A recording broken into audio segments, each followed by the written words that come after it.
जय माँ जगदम्बे काली के मेरे प्रिय साधकों एवं मित्रों, स्वागत है आपका हमारे इस YouTube चैनल दृढ़ विद्याय में। माँ भगवती भवानी आदि शक्ति जगदम्बा आप सभी का कल्याण करें। आशा करता हूँ आप सभी लोगों की दिवाली बहुत ही बेहतरीन तरीके से बीती होगी। साथ ही मैं ये कामना भी करता हूँ कि ईश्वरीय कृपा सदैव आप सभी पे बनी रहे।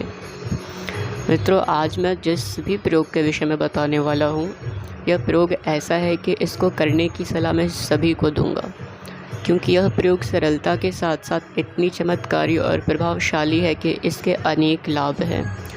तो सर्वप्रथम मैं आपको बता दूं कि इस प्रयोग के अंतर्गत चंद्रात्मक किरणों से सुसज्जित तथा शक्तिकृत जल का निर्माण किया जाता है, ठीक है, जिसकी परिक्रिया के दौरान जल स्वयं के भीतर चंद्र किरणों की सकारात्मक ऊर्जाओं को समाहित करते हुए पॉजिटिव चार्जेबल मून वाटर के स्तर पे स्वयं को शक्तिकृत करते हुए लाभ देने के लिए पूर्ण रूप से सक्षम हो जाता है। ठीक है, तो मित्रों, जब आप इस विधि को करेंगे तो दौराने विधि जल की स्वयं की एक विशेष गुण होती है, जिसे जल की ग्रहणशील प्रकृति के रूप में भी जाना जाता है। और इसी गुण के कारण चंद्रमा के प्रकाश में समाहित जितनी भी सकारात्मक ऊर्जात्मक तत्व होते हैं, उन सभी को जल स्वयं में समाहित कर लेता है और दिव्य गुणों से परिपूर्ण हो जाता है।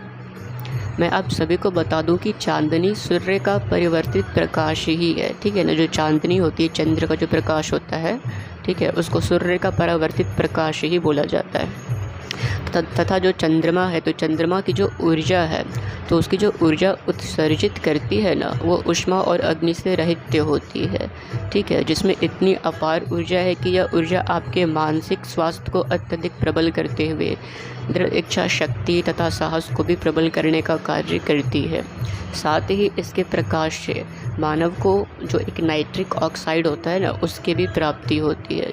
तो इस नाइट्रिक ऑक्साइड से होता यह है कि जो ब्लड फ्लो होता है ना, वो नियंत्रित होता है तथा जो ब्लड प्रेशर होता है उसको भी एक कम करने में पूर्ण रूप से सहायक सिद्ध होती है। ठीक है, चंद्रमा के शीतल प्रकाश में समाहित ऊर्जाओं में यह गुण होते हैं कि वह मानव को शीतलता प्रदान करते हुए फिजिकली एंड इमोशनली दोनों तरीके से फिट भी रखती है।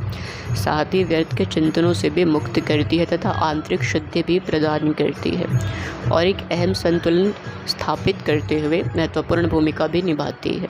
ठीक है ना, अब मैं अब सभी लोगों को यह भी बता दूं कि इस प्रयोग में जिस विधि से जल को शक्तिकृत किया जाएगा, ठीक है ना, वो किस किस कार्य में लाई जाएगी, आप किस किस कार्य में उस जल को ले सकते हैं, वो भी मैं बता देता हूँ। तो देखिए मित्रों, सर्वप्रथम आप इस जल का प्रयोग घर से किसी भी प्रकार की नकारात्मक ऊर्जाओं को हटाने के लिए कर सकते हैं।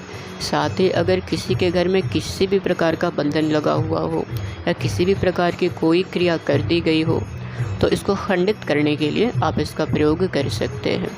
साथ ही अगर किसी भी बच्चे को किसी भी प्रकार की नज़र लग गई हो या किसी भी मानव के ऊपर किसी भी प्रकार की नकारात्मक ऊर्जा का साया हो, फिर चाहे वह नकारात्मक ऊर्जा जिस्मानी शरीर में अपने साकार छवि रूप में स्थित हो या जो फॉर्मलेस स्टेट में केवल ऊर्जा अंश प्रवाह में प्रवाहित होते हुए आंतरिक रूप से तन और मन को बुरी तरह से प्रभावित कर रही हो, तो वैसी अवस्था में भी आप इस जल का शक्तिकृत जल का प्रयोग कर सकते हैं। ठीक है, दूसरी बात, अगर किसी की भी कुंडली में चंद्रमा कमज़ोर हो और उसके प्रभाव स्वरूप मन जैसे कि शांत ना रहता हो तथा मन का सदैव भटकाव ही होता रहता हो, साथ ही अत्यधिक क्रोध भी आता हो और मानसिक रूप से मानव काफ़ी कमज़ोर और उलझनों में उलझता हुआ रहता हो, तो भी इस जल का प्रयोग अमृत तुल्य सिद्ध होगा। ठीक है, तीसरी बात, अगर कोई भी मानव बार बार आंतरिक रूप से बीमार पड़ जाता हो और उसकी प्रतिरोधक क्षमता काफ़ी क्षीण हो गई हो, तो उसको प्रबल करने के लिए भी तथा शारीरिक स्वस्थता की प्राप्ति के लिए भी इस जल का प्रयोग अवश्य ही किया जाता है। ठीक है, तो अब मैं आप लोगों को बताता हूँ कि जो चंद्रात्मक शक्तिकृत जल की विधि है वो क्या है, तो सभी लोग ध्यान दे करके श्रवण करेंगे। तो मित्रों, इस जल को शक्तिकृत आप तभी कर सकते हैं जब चंद्रमा अपनी संपूर्ण कलाओं की ऊर्जाओं से परिपूर्ण रहता है।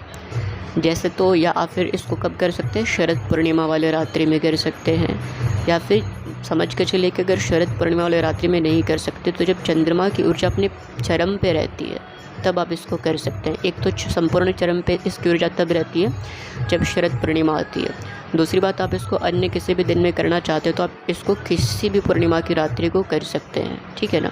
इसको किसी भी पूर्णिमा की रात्रि को इस जल को शक्तिकृत किया जा सकता है। तो आपको करना ये होगा कि पूर्णिमा वाली रात्रि में जब चंद्रमा स्पष्ट रूप से आकाश में दृष्टिगोचर होने लग जाए तो आपको एक बड़े से किसी भी मिट्टी या अन्य किसी भी बड़े से गोलाकार पात्र में अच्छे से भर के शुद्ध जल ले लेनी होगी और जल से भरे उस पात्र को आप जाके अपने छत पे या किसी भी उच्च स्थान पे इस प्रकार से रख देंगे कि चंद्रमा की जो प्रकाश है उस जल में स्पष्ट रूप से बढ़ सके, ठीक है। इस बात का ध्यान रखिएगा। तो जल से भरे उस पात्र को आप रात्रि भर के लिए वहीं पे छोड़ देंगे और प्रातः काल सूर्य उदय होने से पूर्व जल को वहाँ से आपको हटा लेना है। उसके पश्चात अच्छे से स्नान करके और पूजन कक्ष में पूर्व दिशा की तरफ आप अपने समक्ष उस जल को लेकर के बैठ जाएंगे, ठीक है। पूर्व दिशा की तरफ आप आसन पर पहले विराजमान हो जाएंगे और विराजमान होने के पश्चात आप अपने सामने पहले आदि शक्ति माँ के नाम से शुद्ध घी का एक दीपक प्रज्वलित आप करेंगे, साथ ही सुगंधित धूप भी, ठीक है। फिर इस जल से भरे पात्रों को अपने समक्ष अपने सामने आप रखेंगे और रखने के पश्चात माँ से प्रार्थना कर लेंगे कि हे माँ जगत जननी जगदम्बिके, मैं इस जल को निवारण मंत्र से शक्तिकृत करने जा रहा हूँ।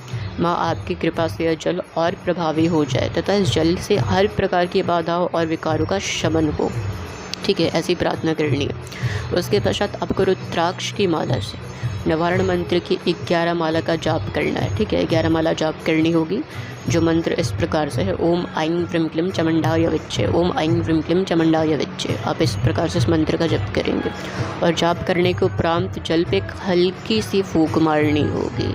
उसके पश्चात आप अपनी दोनों हथेलियों को आपस में कुछ समय के लिए रगड़ेंगे, ठीक है ना। आपस में कुछ समय के लिए दोनों हथेलियों को आपको रगड़ना है और फिर अपनी आंखें बंद करके अपनी दोनों हथेलियों को उस जल से भरे पात्र के ऊपर कुछ समय के लिए रखेंगे और मन ही मन ओम का उच्चारण करते हुए ऐसे आपको पूर्ण स्पष्ट रूप से कल्पना करनी कि आपके छाती के मध्य से जो हृदय चक्र अनाहत चक्र स्थित होता है, तो उस अनाहत चक्र में से एक अत्यंत ही चमचमाती हुई सी सफ़ेद रंग की तेज से परिपूर्ण प्रकाश धीरे धीरे निकल रही है और उस जल में समा रही है।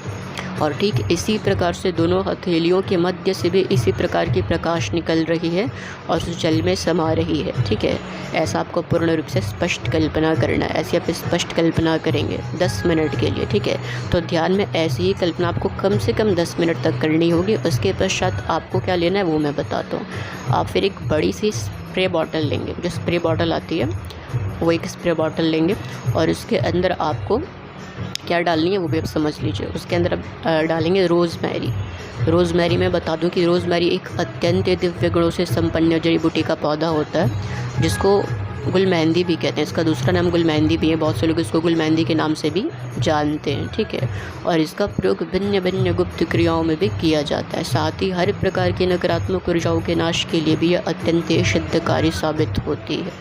तो अगर आपको रोज़मेरी का पौधा ना मिले तो आपके लिए सबसे उत्तम यह होगा कि रोज़मेरी जो एसेंशियल ऑयल आता है ना, उसको आप ऑनलाइन मंगवा लीजिएगा, ओके। या किसी भी जड़ी बूटी की शॉप से आपको ये प्राप्त सरलता से हो जाएगी, इसमें समस्या वाली कोई बात नहीं। तो आपको एक स्प्रे बॉटल लेनी होगी और उसमें शक्तिकृत जल को अच्छे से पहले पूर्ण तरीके से भर देना होगा। उसके पश्चात उसमें 7 बूंदें आपको मिलानी होगी रोज़मेरी ऑयल की, जो मैंने बताई।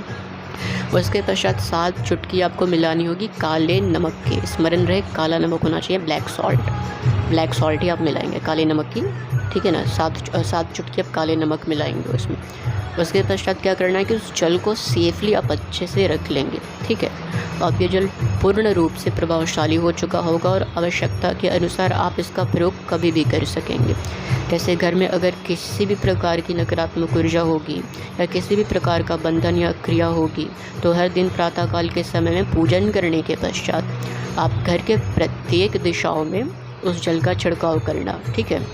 आप उस जल का छिड़काव करना आरंभ कर दीजिएगा तो तत्क्षण ही सारी नकारात्मकताओं का नाश होने के साथ साथ नकारात्मक बंधनों का भी खंडन हो जाएगा।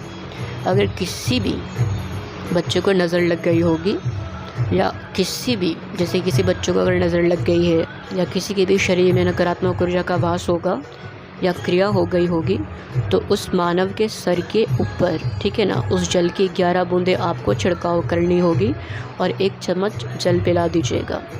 तो उसका शरीर नकारात्मक ऊर्जाओं से मुक्त हो जाएगा, साथ ही नकारात्मक ऊर्जाओं का शमन भी हो जाएगा और क्रियाओं की काट भी तत्क्षण ही हो जाएगी तथा किसी के द्वारा भेजी गई अगर कोई नेगेटिव वाइब्स होगी ना तो उसके इफ़ेक्ट्स भी पूर्णतः समाप्त हो जाएंगे।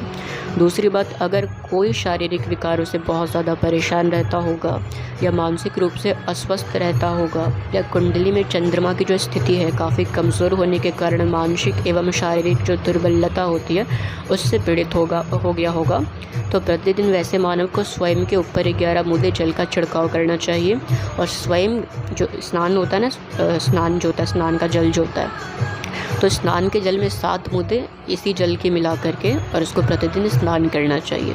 तो मानव शीघ्र इन सब अवस्थाओं से मुक्त हो जाएगा। और एक बात स्मरण रहे, प्रयोग के सारे क्रम जो भी मैंने बताए कम से कम 7 दिनों तक निरंतर करने होंगे, ठीक है ना। इस बात का विशेष तौर पे आपको ध्यान रखना होगा। और आप यह जल किसी भी ज़रूरतमंद इंसान को भी बना के दे सकते हैं। अपने घर में सभी को इस जल को, जितने भी लोग हैं इस वीडियो को देख रहे हैं, जो भी हमारे शिष्य हैं या दर्शक हैं, तो सभी से मैं एक ही बात कहना चाहूँगा कि सभी को अपने घरों में इस जल को बना करके, इस जल का निर्माण करके अवश्य ही रखना चाहिए, ठीक है। और किसी के भी घर में किसी भी प्रकार की क्रिया हुई हो या ना भी हुई हो तो भी प्रतिदिन इस जल का छिड़काव स्वयं के घरों में करते ही रहना चाहिए, जिससे सकारात्मकता का प्रवाह बना रहे। क्योंकि जहाँ भी सकारात्मकता का प्रवाह उत्तम स्तर पे बना रहता है वहाँ सकारात्मक तथा दैवीय जो ऊर्जाएँ होती हैं ना उसका आकर्षण स्वतः होने लगता है तथा वास भी करती है, ठीक है। और यह जल अमृत तुल्य इसलिए भी है क्योंकि चंद्रात्मक ऊर्जाओं के दिव्य गुणों के साथ साथ इसमें निवारण मंत्र की शक्ति भी समाहित रहती है। और सबसे प्रमुख बात ये भी रहती है सबसे प्रमुख बात की इसमें सम्मिलित काले नमक की विशेषता यह है कि नकारात्मक ऊर्जाओं को सोख लेती है और रोज़मेरी की विशेषता यह है कि सोखे हुए नकारात्मक ऊर्जाओं का शमन कर देती है। तथा जो चंद्रात्मक जल की अनेक विशेषताओं में से एक प्रमुख विशेषता तो यही है कि जो सकारात्मक होती है ना ऊर्जा, उसका विशेष तरीके से तीव्रता से यह जल प्रवाह करता है वातावरण में, ठीक है। तो आप सब इस जल का प्रयोग अवश्य ही करिएगा और अपने अपने घरों में बना करके इसको अवश्य ही रखिएगा। अगर किसी को भी कोई भी बात कहीं भी समझ नहीं आई होगी तो आप उनसे पूछ लीजिएगा, मैं कमेंट बॉक्स में आपको बता दूंगा, ठीक है। तो चलिए मैं मिलता हूँ अगले वीडियो में अन्य जानकारी और सिद्ध मंत्रों के साथ। तब तक के लिए आप सभी को मेरी तरफ से जय माँ जगदम्बे काली की।